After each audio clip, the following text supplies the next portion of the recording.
Good morning. I am back. Back filming videos. I'm back home after a lovely week away in Northern Ireland, and I thought today it would be really apt to talk about leaving your dog on holiday cover if you go away somewhere, as that's what I've just done and have done. Maybe once I do tend to do once or twice a year, actually go away without the dogs. So first I start by running through the options in case everyone's not aware of what is available out there. So first and foremost, if you're really lucky to have family or friends that can look after your dogs for you, then that's always a nice option for them, I think. Or maybe a family member or a friend that would come and actually house sit for you and look after the dogs in your own house. That can be quite nice for the dogs if they're not actually having to leave their house and go to someone else. Other options similar to that, there are home boarding professionals out there, so people that have dogs, sometimes multiple dogs from different households, to stay at their house, or some people just take one dog in at a time, but they might have their own pet dogs as well that they mix the dogs with.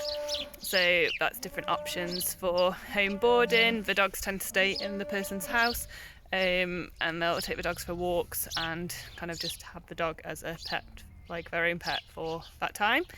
A couple of different options as well. There's dog kennels, so traditional kind of dog kennels where the dog's in a kennel. It's got a kind of bedroom and an outdoor area of their kennel. There's often dogs opposite each other in kennels or side by side, and depending on the kennels, they might get the dogs out for a walk on lead, or they might have a paddock where they let the dog out for a run round, and that'll vary by kennel to kennel. Some businesses are like a part way between kennels and home boarding. They might have the dogs out in the day in a paddock mixing together, or get the dogs out for off lead time separately, or have the dogs kind of loose in an area and then maybe use kennels for the dogs to stay in overnight. So there's a bit of variety out there. You can also, it's never something I've looked into, but I think you can get professionals to come and house sit for you as well. So you could hire someone to come and stay at your house and look after your dogs at your home as well. So one of the things to consider if you've got more than one dog is if how important it is for those dogs to stay together, or actually if they'd be quite happy separated, and if that's something that would work out. More so like if you've got family members, that if you've got quite a few dogs and you just don't think they'll be able to take all the dogs together, are your dogs going to be happy if one of them stays with someone and one of them stays with the other one?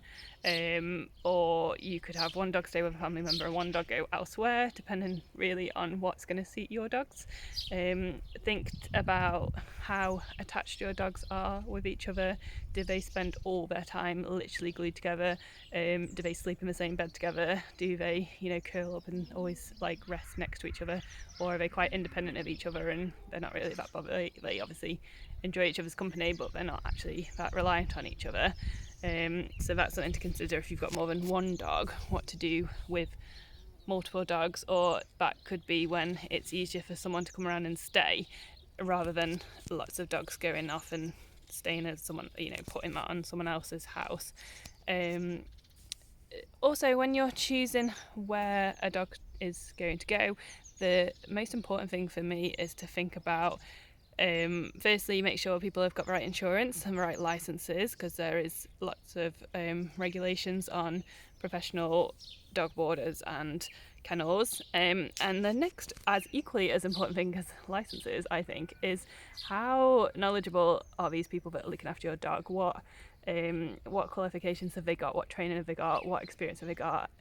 Do they know anything about dog training? Do they know anything about dog behaviour? Because especially these businesses that are mixing dogs from different households, you've got to be so careful and on it, I think, with dog body language and dog behaviour to make sure all the dogs are okay. Because especially if that person has not known that dog very long and they've all got then another dog that they don't know very well, to make sure those dogs are happy mixing and happy together, and being able to set up space and make sure the dogs aren't having aren't annoying each other. If you've got like an old dog and then a young puppy that's nagging the older dog, you've got to really just make sure everyone's happy, and someone needs to be really experienced. Also, if someone is letting your dog off lead for walks, I'd want them to have really good knowledge of recall and know how to encourage a dog to walk nice on a lead or not be bothered if a dog pulls. Just simple things like that. um, I I'm a big believer of people using positive reinforcement in training and rewarding dogs, so I would never want to think my dog would go to stay with someone that's then going to be potentially telling them off or using different training methods to what I would use, because that's not something I'd want my dogs to be subjected to. So yeah, there's lots to think about. There's really no right or wrong of where to send your dog to. It's all about what suits your dog. Some people, have opinions that kennels aren't very nice, but some dogs are really fine in kennels, and they're totally they haven't got a problem staying in kennels. They're used to going to kennels, and that's what they go to. And it always depends on the kennels as well. So it's worth looking around and spending a lot of time researching into the establishments, chatting to the owners, chatting to the people that work there. Go and have a visit if you can. Go and get your dog booked in for a trial day if they offer that, or just an overnight stay to see how they are afterwards and what you think. Do be aware that these businesses are going to be really busy, and they should have the dog's welfare at the front of what they're doing, so they may not be able to offer you a tour around everywhere, because that could disturb the dogs that are staying there. But equally, you shouldn't feel like someone's being really secretive.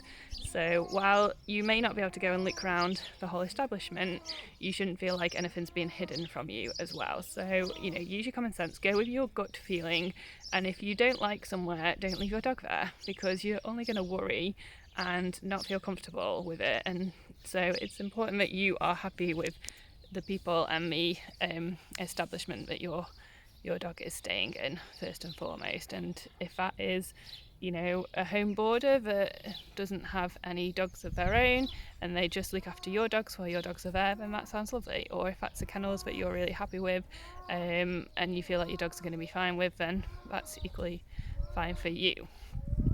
I think that's everything.